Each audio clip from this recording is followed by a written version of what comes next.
અરવલ્લી જિલ્લાના માલપુરમાં આજે ગ્રામજનોની મોટી માંગને લઈને ઉગ્ર આંદોલન.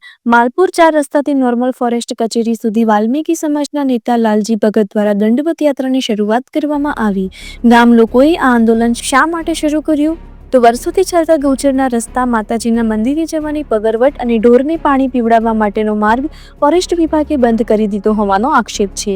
ગામના 250થી વધુ ઢોરને તળાવ સુધી જવાની તકલીફ અને કન્યા માતાના મંદિરે દર્શન માટે પણ ગ્રામજનોએ મુશ્કેલીનો સામનો કરવો પડી રહ્યો છે. ગામજનોનો આરોપ, ફોરેસ્ટે રસ્તા પર ખાડા ખોદી કાંટા ફેંકી દીધા, જ્યારે આ વિસ્તાર પંચાયતની હદમાં છે અને તળાવ સરકાર દ્વારા ઢોર માટે બનાવાયું છે.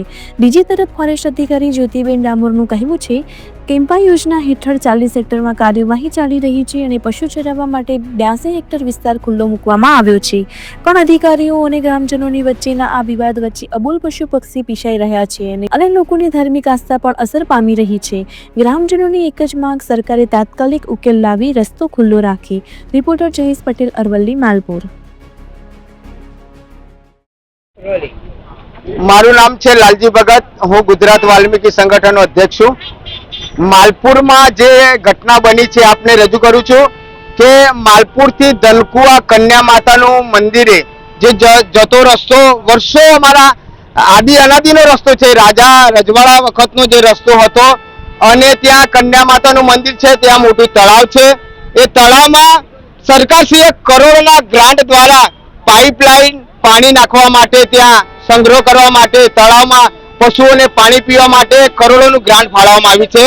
ત્યારે આજે દુઃખભરી બાબત છે કે ફોરેસ્ટના અધિકારીએ વચ્ચોવચ્ચ મોટા મોટા ખાડા કરી દેવામાં આવે છે, ઈરાદાપૂર્વક એમને ખોટી ગ્રાન્ટ પાસ કરવા માટે.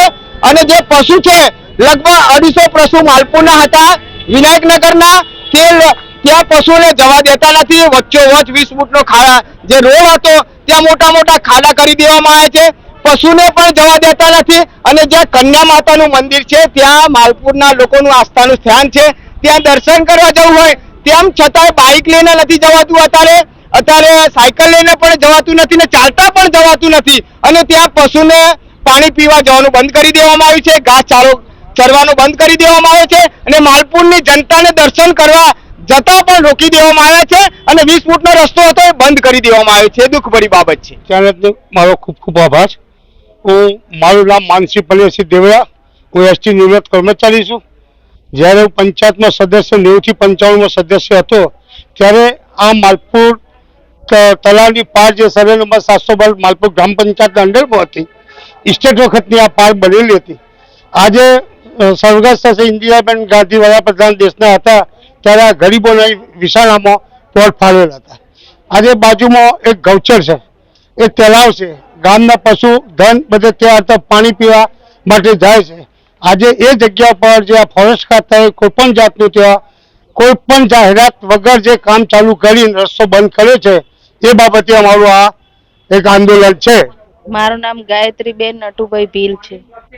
હું માલપુરમાં રહું છું. અમારે જે રાજા રજવાડાથી રસ્તો હતો ને, એ અમારે બંધ કરી નાખ્યો છે ફોરેસ્ટ ખાતાવાળાએ. અમારે પશુ પક્ષી બહુ હેરાન થાય છે, અને અમારે વર્ષોથી ત્યાં ચાલવાનું ને પશુ પક્ષી ત્યાં જ જાય છે. અને અમારે જે કન્યા માતાનું મંદિર છે ને, ત્યાં અમે દર્શન કરવા જતા હતા ને, એ રસ્તો પણ અમારે બંધ કરી નાખ્યો છે. તો અમે એમ કહીએ છીએ કે અમારો એ રસ્તો ખોલી દે ને અમારે જે પશુ પક્ષીઓ જાય છે ને, એમને છૂટ આપી દે.